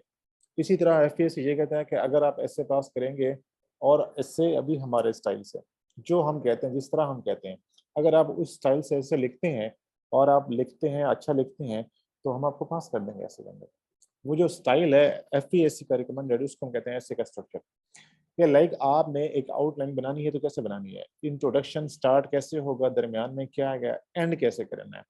बॉडी के पैराग्राफ्स हैं तो वो स्टार्ट कैसे है और हो रहा है, उसका एंड कैसे हो रहा है, वो बॉडी के पैराग्राफ्स में कोहेरेंस कैसे आएगी, उसकी लेंथ कितनी है, स्ट्रक्चर कैसे है, ट्रांजिशन कहाँ पे, ये सारी चीज़ें जो होती हैं ना वो आपके ऐसे के स्ट्रक्चर का हिस्सा होती हैं। अब हम थोड़ी सी यूँ देखते हैं कि अगर कोई बंदा, किसी बंदे का कंटेंट बहुत अच्छा है, उसकी लैंग्वेज बहुत अच्छी है, लेकिन ऐसे का स्ट्रक्चर खराब है, फॉल्टी है, मसला कर रहा है उसके अंदर, तो उसका ऐसे फेल हो जाएगा। यानी कि कंटेंट अच्छा है, लैंग्वेज अच्छी है, लेकिन स्ट्रक्चर के इश्यूज हैं, ऐसे फेल हो जाएगा। नंबर 2 सिनेरियो ये है कि उसकी जो लैंग्वेज है बहुत अच्छी है, जो स्ट्रक्चर है बहुत अच्छा है उसका, लेकिन कंटेंट, उसका जो नॉलेज है रेलिवेंट नहीं है, आइडियाज उसके उसके अंदर जो है वो बहुत ही पुराने, उसके अंदर उसने फैक्ट्स लिख दिए हैं, डेटा दे दिया है, जब बातें उसकी रेलिवेंट नहीं है, स्ट्रॉन्ग किस्म के आर्गूमेंट्स नहीं है, ऐसे फेल हो जाएगा उसका। नंबर 3 के उसका जो कंटेंट है, ठीक है, वो भी अच्छा है, उसका जो स्ट्रक्चर है वो भी अच्छा है, लेकिन जो उसने बातें की हैं वो ग्रामेटिकली जो है गलत है, तब भी ऐसे फेल हो जाएगा। तो बेसिकली आपने इन 3 चीज़ों में एक बैलेंस क्रिएट करना होता है। जो आपकी कंटेंट है, आपकी जो लैंग्वेज है, जो आपका स्ट्रक्चर है, ये तमाम चीज़ें ठीक होनी चाहिए और इनके दरमियान एक बैलेंस होना चाहिए। आपके एस्से को पढ़ने के बाद किसी को ये फ़ील ना हो कि इसमें कंटेंट हेवी हो रहा है, या इसमें जो है लैंग्वेज हेवी हो रही है, या इसमें स्ट्रक्चर हेवी हो रहा है। स्ट्रक्चर आपका ठीक होना चाहिए, साथ फ्लो होना चाहिए, कंटेंट आपका ठीक होना चाहिए। ये चीज़ें अगर आप कर लेते हैं अपने एस्से में प्रैक्टिस के ज़रिए, तो आपका एस्से फेल नहीं हो सकता। ठीक है? अच्छा जी, अब हम चलते हैं कि जो आपके एस्से की टाइप्स होते हैं उसको हम देखते हैं। आम तौर पर आप लोग कहते हैं कि जो एस्से होते हैं आपके थीसिस में वो 3 तरह के आते हैं। नंबर 1 एक्सपोजिटरी या डिस्क्रिप्टिव एस्से हो सकते हैं। ठीक है? अगर आप किसी भी 1 साल के पेपर को उठा के देख लें तो आपको ये 3 तरह के एस्से नज़र आते हैं। नंबर 1 एक्सपोजिटरी या डिस्क्रिप्टिव एस्से होते हैं। नंबर 2 आर्गुमेंटेटिव होते हैं, और नंबर 3 लिटरेरी या एब्स्ट्रैक्ट एस्से होते हैं। बेसिकली जो एब्स्ट्रैक्ट या लिटरेरी एस्से है, it is also a kind of argumentative essay. इसको जो एक्सपर्ट्स हैं या टीचर्स हैं वो यही कहते हैं कि जो लिटरेरी एस्से होते हैं वो भी आर्गुमेंटेटिव एस्से की कैटेगरी के अंदर आते हैं। लेकिन 2 मेजर कैटेगरीज़ हैं बेसिकली, एक डिस्क्रिप्टिव एस्से और एक आर्गुमेंटेटिव एस्से। डिस्क्रिप्टिव एस्से और आर्गुमेंटेटिव में बहुत फ़र्क होता है। वो हम डिटेल में, हमारी क्लास होती है, स्ट्रक्चर जब हम सीख लेते हैं, उसके बाद हम उसकी हैंडलिंग पे आते हैं कि डिस्क्रिप्टिव एस्से, उसकी पहचान कैसे करनी होती है, वो क्या होता है, किस तरह के टॉपिक्स डिस्क्रिप्टिव होते हैं। और आप लोग इस काबिल हो जाते हैं बड़ी आसानी के साथ, कोई टॉपिक आपको देंगे तो आप फ़ौरन से बता सकते हैं कि ये डिस्क्रिप्टिव है, ये आर्गुमेंटेटिव है। और फिर उसके अकॉर्डिंग उसकी हैंडलिंग भी डिफरेंट हो जाती है। ठीक है? तो हम इंशाल्लाह उसके ऊपर भी जाएँगे। लेकिन हमारा इस सेशन में फ़ोकस होता है वो 2 तरह के ऐसे, डिस्क्रिप्टिव और आर्गुमेंटेटिव, हमने इन पे काम करना होता है। उसकी रीज़न ये है कि अगर आप सीएसएस कैसे को उठा के देख लें, आपको तकरीबन 7 से 8 टॉपिक, 7 से लेकर 8 टॉपिक आपको हर साल ऐसे में इन 2 कैटेगरीज़ में मिलते हैं। ठीक है ना? लिटरेरी या एब्स्ट्रैक्ट ऐसे हार्डली 1 या 2 ऐसे आता है। ठीक है? वो एक डिफरेंट स्टाइल ऑफ ऐसे होता है, उसको हम टच नहीं करते। हमने ऐसे बस करना है, 40 नंबर लेने हैं, तो हमने अपना सेफ रहने के लिए हमने जो है 2 तरह के ऐसे करने होते हैं, और उसमें हमारे पास ऑप्शन इतने होते हैं कि हम किसी भी टॉपिक के ऊपर अपने ऐसे कर सकते हैं। ठीक है? अच्छा जी, किसका मैसेज आया हुआ है? हाँ, आगे सवालों की तरफ आएँगे एंड पे। मैं आऊँगा उसकी तरफ आऊँगा। अच्छा जी, हम चलते हैं अब थोड़ा-सा जो है वो हम डिस्कशन को आपके एस्से के जो सेशन है उसकी तरफ लेके जाते हैं। अभी हमने जो बातें की हैं वो थोड़ा-सा एक एस्से के बारे आप यूँ समझ लें कि ओवरव्यू था। वो जो बेसिक फंडामेंटल इश्यूज़ होते हैं, मिस्टेक्स होती हैं वो कैसे आपने उनसे बचना होता है। फिर उसके बाद एस्से के बारे में कि उसकी टाइप्स होती हैं, टॉपिक्स की कैटेगरीज़ होती हैं, उसकी नेचर, वो सारी चीज़ें हमने देखी। अब हम थोड़ा मूव करते हैं एस्से के स्ट्रक्चर की तरफ। जो आपका एसे है उसमें बेसिकली 3 चीज़ें होती हैं, जैसे मैंने बताया। नंबर 1 इंट्रोडक्शन होता है, नंबर 2 आपके बॉडी के पैराग्राफ्स होते हैं और नंबर 3 आपका कंक्लूजन होता है। उससे पहले आउटलाइन आती है जो बेसिकली आपके एसे का हिस्सा नहीं होती, लेकिन हम करते हैं उसको और हम स्टार्ट भी आउटलाइन से ही करते हैं अपने एसे। लेकिन आउटलाइन करने से पहले एक काम हमने और करना होता है, उसको हम कहते हैं statement of topic. Statement of topic के बारे में आप लोगों को कुछ पता है? आप लोग मुझे बताएँ कि स्टेटमेंट ऑफ टॉपिक क्या होती है? जिसको हम थीसिस स्टेटमेंट भी कहते हैं या स्टेटमेंट ऑफ टॉपिक भी कहते हैं। आप सब मुझे बताएं कि स्टेटमेंट ऑफ टॉपिक से क्या मुराद है? शाबाश, चैट में बताएंगे आप लोग। जो बच्चा क्लास में पार्टिसिपेट नहीं करेगा मैं उससे जो है उसका नाम लेके उसे बताऊंगा कि आपने क्लास में पार्टिसिपेट नहीं किया। तो इसलिए आप लोगों ने जो है वो बड़ा एक्टिव रहना है क्लास के अंदर, काम करना है क्लास में। शाबाश, मुझे बताएं कि आपके ख्याल में, आपके पॉइंट ऑफ व्यू में, जो आपकी अंडरस्टैंडिंग है, समझ है, उसके मुताबिक स्टेटमेंट ऑफ टॉपिक क्या होती है? इस स्टेटमेंट से क्या मुराद होता है? आप लोग जब सुनते हैं कि आपके एसे के अंदर जो है वो स्टेटमेंट होना चाहिए या आपके एसे के अंदर थीसिस होना चाहिए, तो उससे क्या मुराद है? क्या समझते हैं आप? उससे क्या मतलब मिलता है आपको? जी शाबाश, आप लोग बताएं। सर आप मुझे टाइप करके बताएं, तो ये टाइप करना है, आपने बोलना नहीं है अब, ठीक है? आप लोग बता।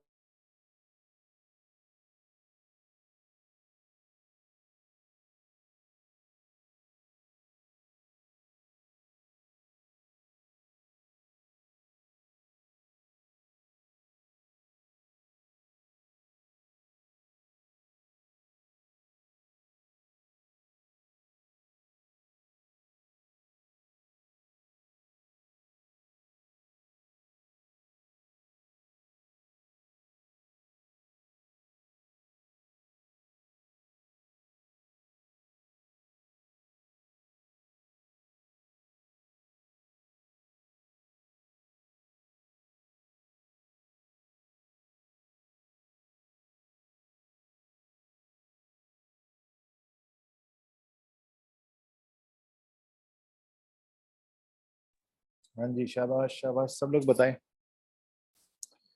अच्छा जी, मेरे पास सबसे पहले आया है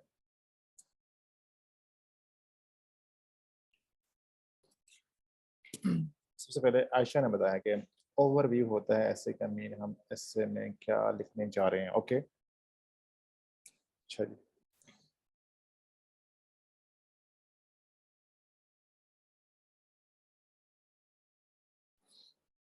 अच्छा, उजाला कहती हैं कि our stance is thesis statement. Okay, Abdullah कहते हैं सर हमारा view plus way forward. Okay,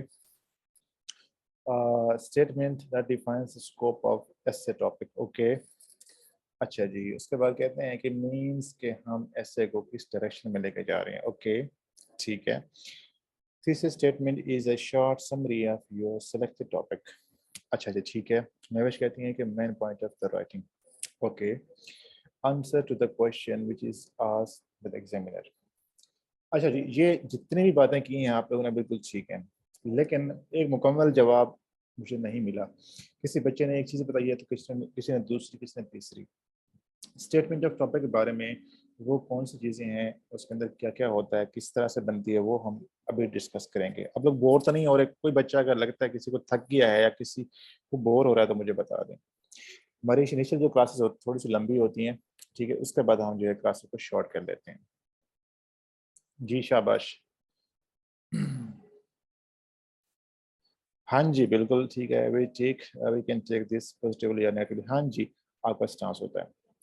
अच्छा जी, जो आप स्टेटमेंट ऑफ टॉपिक है उसके बारे में आपको सिंपली यूँ समझाता हूँ कि सबसे आसान लैंग्वेज में, सबसे आसान लफ्ज़ों में, कि जब भी कोई चीज़ आप पढ़ते हैं, आपके सामने कोई स्टेटमेंट आई है, कोई टॉपिक आया है, आपने उसको देखा है और आपके माइंड में एक उसके बारे में एक आइडिया डेवलप होता है, ठीक है। वो जो आइडिया डेवलप होता है वो क्या होता है? उसको हम कहते हैं स्टेटमेंट ऑफ टॉपिक या थीसिस स्टेटमेंट, ठीक है। जो चाहे लफ्ज यूज करें, मैं इसको स्टेटमेंट ऑफ टॉपिक बोलता हूँ इसको। यानी कि आपने एक लफ्ज पढ़ा या कोई टॉपिक पढ़ा या कोई स्टेटमेंट पढ़ी और आपके माइंड में एक आइडिया डेवलप हुआ उसके बारे में, वो जो एक आइडिया डेवलप होता है उसको हम कहते हैं स्टेटमेंट ऑफ टॉपिक। लेकिन मसला ये होता है कि जो इनिशियली जो आपका स्टेटमेंट ऑफ टॉपिक बनता है, जो बिल्कुल स्टार्ट में बनाते हैं, बहुत इमेच्योर होता है, बहुत रफ होता है। आपने उसको रिफाइन करना होता है, उसके ऊपर जो है उसको बेहतर करना होता है, उसके अंदर आपने जो है ट्विक्स करनी होती है, उसको चेंज करना होता है, उसको चीज़ें आपने उसके अंदर एडजस्ट करनी होती हैं। और ये चीज़ कैसे होती है? ये प्रैक्टिस से होती है। इनिशियली आप लोगों को फील होगा कि 1 या 2 दिन में आपको इशू होगा स्टेटमेंट में, लेकिन एक लेवल ऐसा आता है 3-4 दिन के बाद आप लोग जो है वो स्टेटमेंट ऑफ टॉपिक बड़े आराम से बनाना शुरू कर देते हैं, क्योंकि हम रोजाना के बेस पे ये काम करते हैं। ठीक है, तो आपने अभी के लिए इतना समझना है कि जो स्टेटमेंट ऑफ टॉपिक है वो उस टॉपिक के बारे में आपका एक आइडिया होता है जो आप पढ़ते हैं। अब इसमें जो डिफरेंट टीचर्स हैं सॉरी, जो डिफरेंट टीचर्स हैं वो ये कहते हैं कि जो स्टेटमेंट ऑफ टॉपिक है वो आपके सवाल का जवाब होता है। ये बात भी ठीक है कि जो आपसे सवाल किया गया है उसका जवाब आपने किस तरह दिया है, जवाब दिया है कि नहीं दिया, ये भी इंपॉर्टेंट चीज़ है। लाइक ऐसा होता है कि इससे हमें कुछ और पूछा गया है और बच्चे लिखना कुछ और शुरू कर देते हैं। लाइक मिसाल के तौर पर उसने पूछा है कि good governance is the only की टू सक्सेस, या good governance is the only way forward Pakistan. अब बच्चे क्या करते हैं कि वो बताएं गुड गवर्नेंस क्या होती है, उसके फीचर्स क्या होते हैं, वो क्यों जरूरी होती है, लेकिन वो इस बात का जवाब नहीं दे रहे कि गुड गवर्नेंस पाकिस्तान के लिए क्यों जरूरी है। लाइक वो इस पे बहस ही नहीं कर रहे, इस पे आर्गूमेंट्स नहीं दे रहे। तो आपने जब सवाल का जवाब देना होता है वो रेलिवेंट होना चाहिए। तो आपसे जो स्टेटमेंट दी गई है, जो आपने ऐसे उठाया है, उसके ऊपर आपने जो स्टेटमेंट ऑफ टॉपिक बनाई है, क्या उसके अंदर उस सवाल का जवाब मिल रहा है कि नहीं मिल रहा, ये चीज़ें आपने देखनी होती है। लेकिन इससे हम थोड़ा सा अगर ऊपर जाते हैं, इसको मजीद जो है एक्सप्लोर करें, तो हमें नज़र आता है कि जो स्टेटमेंट ऑफ टॉपिक है उसको हम एस्से के ऊपर जो आपका मेन थीम होता है या जो आइडिया डेवलप होता है या स्टांस होता है वो भी हम कह सकते हैं इसको। बेसिकली जो आपका स्टेटमेंट ऑफ टॉपिक है उसके अंदर 3 चीज़ें नज़र आती हैं। उसके अंदर 3 चीज़ें हमेशा नज़र आएंगी। नंबर 1 कि आपका एस्से का स्कोप क्या है। ठीक है, जो आपने टॉपिक लिया है उसकी जो अपने स्टेटमेंट ऑफ टॉपिक बनानी है उसमें आपके एस्से का स्कोप नज़र आना चाहिए। नंबर 2, आपके एस्से की डायरेक्शन नज़र आनी चाहिए कि आपका एस्से किस साइड पे जा रहा है। और नंबर 3 लास्ट पे ये होता है कि आप उस एस्से को किस अप्रोच के साथ करना चाह रहे हैं, या आपने जो एस्से करना है उसमें अप्रोच क्या इस्तेमाल हो रही है। आपकी जो एक आइडियल स्टेटमेंट ऑफ टॉपिक है उसके अंदर हमेशा 3 चीज़ें रिफ्लेक्ट होती हैं। Number 1 scope of essay, number 2 direction of your essay, और नंबर 3 कि आपकी जो अप्रोच है वो एस्से को डील करने की, लिखने की, उसे चलाने की, वो क्या है, ये 3 चीज़ें नज़र आती हैं। ये आपने याद रखना नंबर 1 चीज़ स्टेटमेंट के बारे में। नंबर 2 जो चीज़ है वो ये है कि आप जो स्टेटमेंट ऑफ टॉपिक है वो जेनेरिक होगी, जनरल होगी, स्पेसिफिक नहीं होगी। लाइक आपने कोई ऐसा स्पेसिफिक पॉइंट मेंशन नहीं करना जिससे आप बाउंड हो जाते हैं। स्टेटमेंट ऑफ टॉपिक जो होती है ना वो आपका एक बाउंड्री होती है। जब आप स्टेटमेंट बना लेते हैं तो आप उससे बाहर नहीं जा सकते। मैंने शुरू में बात कही थी कि लोग अपने ऐसे में इसलिए फेल होते हैं कि वो स्टेटमेंट के अगेंस्ट जाते हैं। अगर आपने कोई स्टेटमेंट बना दी है ऐसी और आप उससे बाहर निकल जाते हैं, उसकी बाउंड्री से बाहर निकल जाते हैं, फेल हो जाते हैं। तो आपने जब स्टेटमेंट बनानी होती है तो वो जेनेरिक होती है। ठीक है, आप उसे स्पेसिफिक नहीं करते। आप जेनेरिक क्यों बनाते हैं? उसकी रीज़न ये है कि आप वो तमाम रेलिवेंट आइडियाज़, पॉइंट्स, जो कॉन्सेप्ट्स, आइडियाज़ होते हैं, आर्गुमेंट्स होते हैं, वो लिख सकते हैं। अगर आप उसे स्पेसिफिक करते हैं या आप अपने स्टेटमेंट को नैरो कर देते हैं, अपने आप को लिमिट कर लेते हैं, तो उसमें आपके पास ऑप्शंस नहीं होते। आपके पास जो है वो आर्गुमेंट्स या आइडियाज़ कम हो जाते हैं। आपने 3 घंटे में 2500 वर्ड का ऐसे करना है, तो उसके अंदर पॉसिबल नहीं होता किसी एक पर्टिकुलर एस्पेक्ट पे या किसी 1 या 2 डायमेंशंस के ऊपर ऐसे करना। तो इसलिए हमेशा आपने याद रखना है कि जो स्टेटमेंट ऑफ टॉपिक है वो आपकी जनरल होगी। अभी के लिए आप ये सुनते जाएं, अभी हम प्रैक्टिस करेंगे तो चीज़ें इंशाल्लाह क्लियर हो जाएंगी, आपने परेशान नहीं होना बस। अच्छा जी, उसके बाद हम देखते हैं कि स्टेटमेंट जो है वो बनती कैसे है, कैसे बना सकते हैं और किस तरह से है। ठीक है, आपने जो चीज़ें नंबर 1 के आपका जो स्टेटमेंट ऑफ टॉपिक है वो आपका मेन आइडिया होगा, थीम ऑफ योर एसे आप कह सकते हैं। नंबर 2 उसके अंदर आपकी जो स्कोप है वो नज़र आना चाहिए, आपकी जो अप्रोच है वो नज़र आना चाहिए और आपका जो डायरेक्शन है वो नज़र आना चाहिए। नंबर 3 आपने याद रखना है कि जो आपकी स्टेटमेंट ऑफ टॉपिक है वो जेनेरिक होगी, स्पेसिफिक नहीं होगी। नंबर 4 आपने ये देखना है कि जो आपकी स्टेटमेंट है बहुत लंबी नहीं होगी, मैक्सिमम 2 सेंटेंसेस आप यूज कर सकते हैं स्टेटमेंट के अंदर। बेसिकली जो लफ्ज है स्टेटमेंट ऑफ टॉपिक, ठीक है, इसके ऊपर स्टेटमेंट्स नहीं लिखा हुआ, ये एस नहीं लगा हुआ, स्टेटमेंट लिखा हुआ है। तो आइडियली और इसको अगर देखा जाए तो ये एक सेंटेंस बनना चाहिए, होना चाहिए। लेकिन आपको एग्जामिनर जो टीचर्स हैं वो इतना अलाउ करते हैं कि आप स्टेटमेंट के अंदर 2 सेंटेंसेस लिख सकते हैं। अब आइडियल जो 2 सेंटेंसेस हैं वो 4-5 लाइंस के ऊपर जा सकते हैं। तो बेसिकली आपने एक 3-4-5 लाइंस की एक स्टेटमेंट ऑफ टॉपिक लिखनी होती है, उस एस्से के बारे में जो आपका मेन आइडिया होता है। आपने उसके अंदर अपना एस्से का स्कोप भी लिखना होता है, ठीक है, अपने एस्से की डायरेक्शन है वो भी शो करनी होती है, और जो आपके एस्से की अप्रोच है वो भी है, और साथ आपने सवाल का जवाब भी देना होता है। ये आपकी स्टेटमेंट ऑफ टॉपिक है, जिसको हम कहते हैं कि थीसिस स्टेटमेंट भी आप लोग कह सकते हैं उसको, ठीक है। अब देखते हैं कि बनाएं कैसे इसको। अब हम प्रैक्टिस स्टार्ट करते हैं इसकी, ठीक है। यहाँ पे जाने से पहले मैं आपको जो है वो यहाँ पे एक प्रैक्टिस करवाता हूँ एक स्टेटमेंट ऑफ टॉपिक के ऊपर। आपके सामने एक टॉपिक है डेमोक्रेसी इन पाकिस्तान। ये एक टॉपिक है बस, ठीक है। अब देखें इसके ऊपर आप जिस तरह चाहें स्टेटमेंट बना सकते हैं, ठीक है ना, जिस तरह चाहें आप लोग अपनी स्टेटमेंट ऑफ टॉपिक बना सकते हैं। लेकिन आपने क्या करना है कि जो चीज़ें मैंने बताई हैं उसको फॉलो करना है, ठीक है। नंबर 1 कि आपने जो है अपना सवाल का जवाब देना है, उसके अंदर रेलिवेंट रहना है, जो आपका मेन आइडिया है वो उसका जवाब देना है। जेनेरिक रहना है आपने, शॉर्ट रहना है आपने, ये 3-4 चीज़ें हैं जो आपने याद रखनी है। अब इसके ऊपर मैं आपको 2 बना के दिखाऊंगा स्टेटमेंट्स। अब हम देखते हैं कि वो उसमें से ठीक कौन सी गलत कौन सी है।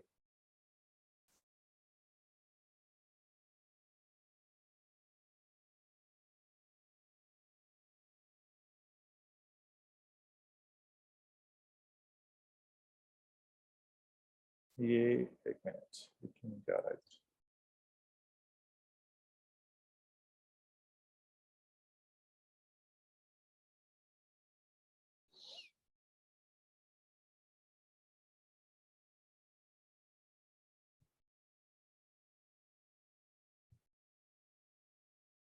ये एक स्टेटमेंट है, एक और बनाता हूँ मैं।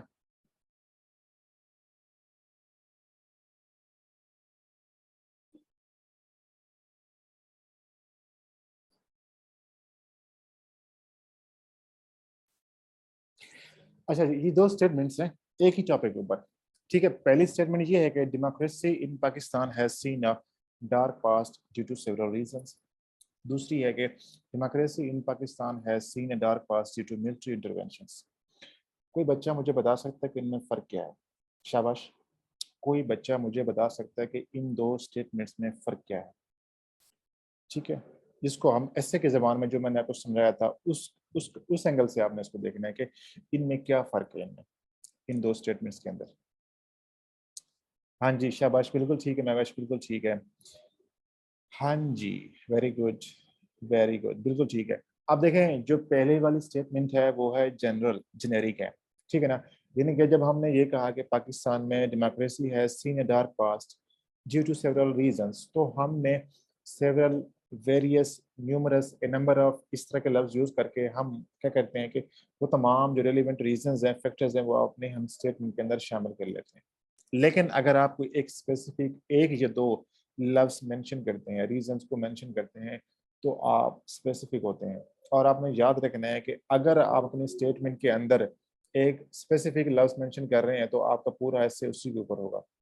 लाइक आपने इस स्टेटमेंट के अंदर दूसरी वाली में पूरे ऐसे में सिर्फ ये बात करनी है कि पाकिस्तान में डेमोक्रेसी के हालात ख़राब इसलिए हैं कि उसके पीछे मिलिट्री इंटरवेंशन हैं। तो अब आप मुझे बताएं, कोई समझदार बंदा, किसी के लिए भी पॉसिबल नहीं है कि वो इसी एक पॉइंट के ऊपर एक 2500-2000 वर्ड का 3 घंटे में ऐसे करके आए, नहीं है पॉसिबल। तो आपने क्या करना होता है कि अपने स्टेटमेंट ऑफ टॉपिक को जेनेरिक रखना होता है। आपने उसको इस तरह से लिखना है, एक्सप्रेस करना है कि उसमें जितने उस पर्टिकुलर डोमेन में, डायमेंशन में जो रिलेवेंट आइडियाज हैं वो उसके अंदर आ सकते हैं, ठीक है। ये है आपकी जो है स्पेसिफिक और जनरल का। अब एक और चीज हम देखते हैं कि मैंने इसके अंदर यही वाले स्टेटमेंट क्यों बनाई है। लाइक आप सोच सकते हैं यहाँ के मैंने ये बनाई है स्टेटमेंट, ये सिर्फ ये क्यों बनाई है, मैं किसी और तरह से बना सकता हूँ इसको। आप बिल्कुल बना सकते हैं, आप अपनी इस तरह के टॉपिक्स पे जो ओपन एंडेड एसेज होते हैं उसमें आप अपने स्टेटमेंट किसी तरह बना सकते हैं, लेकिन आपने याद रखना है कि जब आप स्टेटमेंट बना रहे होंगे तो उसके अंदर आपने सिर्फ वही बात करनी है जिसके ऊपर आप लिख सकते हैं। कोई ऐसा क्लेम या कोई ऐसी स्टेटमेंट नहीं देनी जिसके ऊपर आपके पास आइडियाज ही ना हो, लिखने के लिए कुछ ना हो।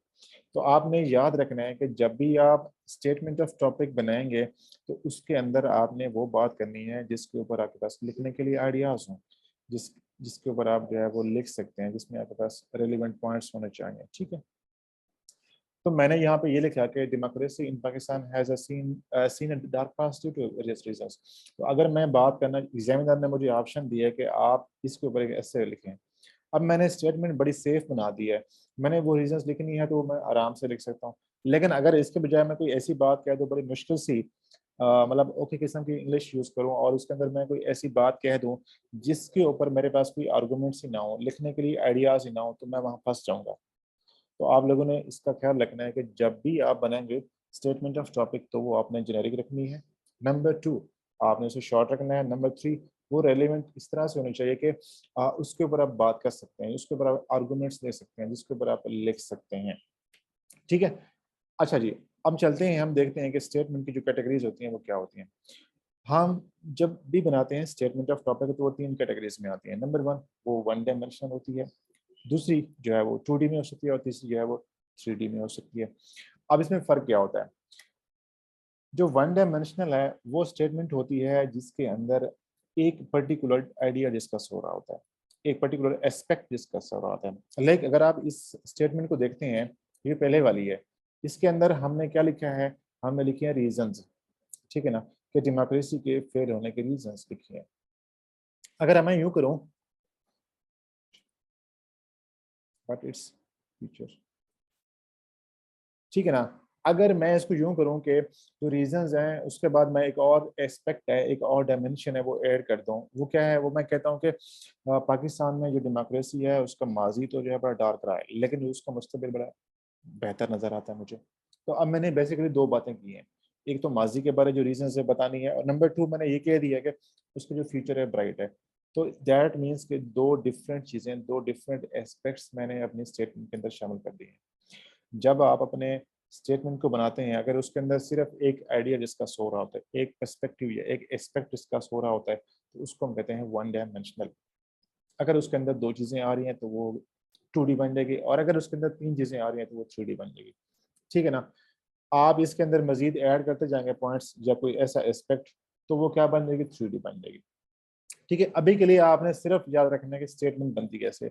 अभी 1D वाली याद रखनी है या 2D वाली, इसमें कोई इतना इशू नहीं है। हम इस पे इतनी प्रैक्टिस करते हैं सेशन के दौरान, क्लास के दौरान, निज़ाम के बेस पे, और आपको घर के लिए काम मिलता है तो उसके बाद आपको जो है वो आंखें बंद करके आपको जो है मसला कभी नहीं होगा कि स्टेटमेंट कैसे बनती है, कैसे बनाती हैं।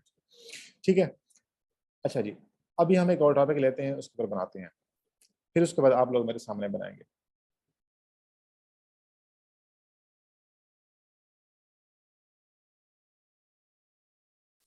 चलें जी, ये मेरे पास टॉपिक है, ठीक है ना, एक मिनट, एक मिनट।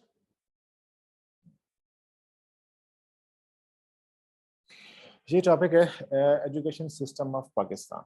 ठीक है, ये हमारे पास एक ओपन एंडेड एसए का टॉपिक है और इसके ऊपर हमने स्टेटमेंट ऑफ टॉपिक बनानी है। अब कैसे बनाएंगे? ठीक है, वो जो फार्मूला मैंने बताया उन चीज़ों को रिकॉल करना है और उसके बेस पे आपने बनाना। नंबर 1 चीज़ कि वो बात कहनी है जिसके ऊपर आप लिख सकते हैं। लेकिन अगर आप सोचें कि एजुकेशन सिस्टम ऑफ पाकिस्तान के ऊपर आप क्या बात कर सकते हैं, अगर मैं सोचूं तो मैं कह सकता हूँ कि पाकिस्तान का जो एजुकेशन सिस्टम है उसके अंदर बहुत से मसाइल है, मैं ये बात कहता हूँ। दूसरा बंदा कहता है कि पाकिस्तान का जो एजुकेशन सिस्टम है वो फेल हो चुका है क्वालिटी एजुकेशन देने में। ठीक है, एक बंदा ये बात करता है, कोई और बंदा किसी और तरह से बात कर सकता है। तो आपने ये देखना है कि आप कौन सी बात करना चाहते हैं, आप किस बात जो बात कर रहे हैं उसके ऊपर आप क्या लिख सकते हैं कि नहीं लिख सकते। ठीक है, नंबर 2, आपने वो जो बात करनी है वो जेनेरिक होनी चाहिए, उसकी जो लैंग्वेज है, टोन है, वो ऐसी होनी चाहिए, स्पेसिफिक ना हो। ठीक है, और उसके बाद आपने उसको शॉर्ट भी रखना है। तो अब मैं कहता हूँ कि there are there are a number of issues that Pakistan's education system is facing। ठीक है ना, अब मैंने ये बात कह दी है कोई और बंदा है इसको किसी और तरह से बात कर सकता है, इसी टॉपिक के ऊपर डिफरेंट स्टेटमेंट बन सकती है और इसके ऊपर सैकड़ों बन सकती हैं और सारी ठीक हो सकती हैं, लेकिन आपने अपने आप को देखना है कि आप उस पर क्या बात करना चाहते हैं। ठीक है, अब मैंने ये कहा कि there are a number of issues that Pakistan education system is facing. ठीक है, अब अगर मैं इसके अंदर एक और चीज ऐड करूं, which are affecting the country in adverse manners. ठीक है ना, अब मैंने क्या कर दिया है, मैंने जो पहले रीजंस हैं, यानी कि जो पाकिस्तान में एजुकेशन सिस्टम के ख़राब होने के जो इश्यूज हैं वो तो बात कर दी है, अब उसके बाद मैंने ये उसके जो इफेक्ट्स हैं वो भी शामिल कर दिए हैं। दैट मीन्स कि मैंने एक टू डायमेंशनल या two dimensional statement of topic बना दी है। ठीक है, तो ये फ़र्क होता है कि आपने 1D बनानी है या 2D बनानी है, उसके अंदर आप चीज़ें अगर आप ऐड करते जाएंगे तो उसके अंदर एस्पेक्ट्स आपके जो है वो ऐड होते जाएंगे, और ये चीज़ें अभी इतनी आपके लिए कंसर्न नहीं हो चाहिए, अभी ये चीज़ें जो है इतनी इंपॉर्टेंट नहीं है। बस अभी के लिए आपने इतना सीखना है, समझना है कि एक स्टेटमेंट ऑफ टॉपिक बनती कैसे है। अच्छा जी, यहाँ तक बात क्लियर है? किसी को कन्फ्यूजन है, कोई सवाल है, कोई चीज़ समझ ना आए तो आप लोग पूछ सकते हैं। इसके बाद मैं आपको टॉपिक दूंगा और आप लोग चैट के अंदर मुझे अपनी स्टेटमेंट ऑफ टॉपिक लिख के सेंड करेंगे, सब लोग अपने अपने। जी शाबाश। किसी का कोई सवाल है, कोई कन्फ्यूजन है, कोई बात आपको समझ नहीं आई तो आप लोग पूछ सकते हैं। शाबाश।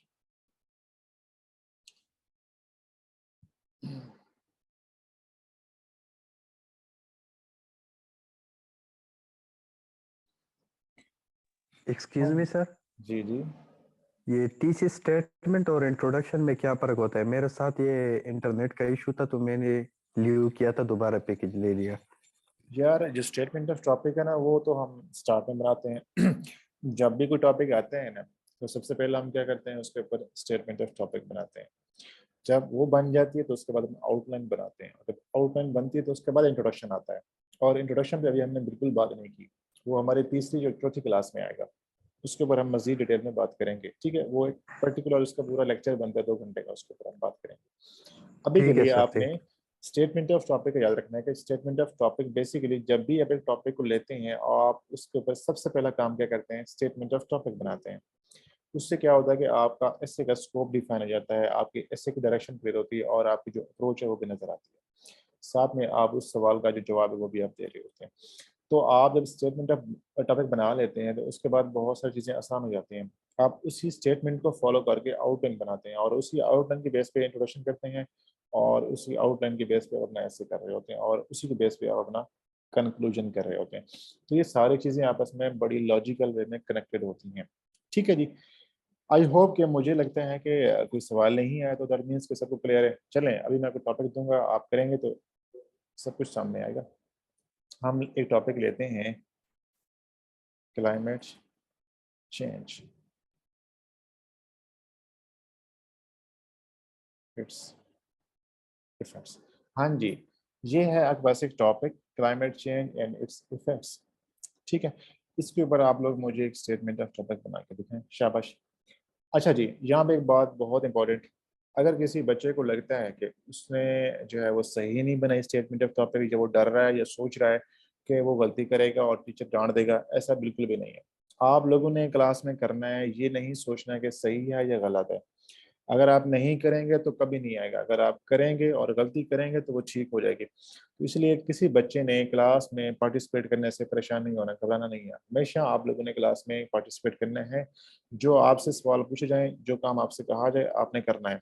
यहाँ आप मेरे सामने करेंगे, गलतियाँ करेंगे तो ठीक होंगे, अगर आप नहीं करेंगे तो वो फिर गलतियाँ आपके साथ ज़िंदगी भर रहेंगी, फिर आपको उसका अफसोस होगा।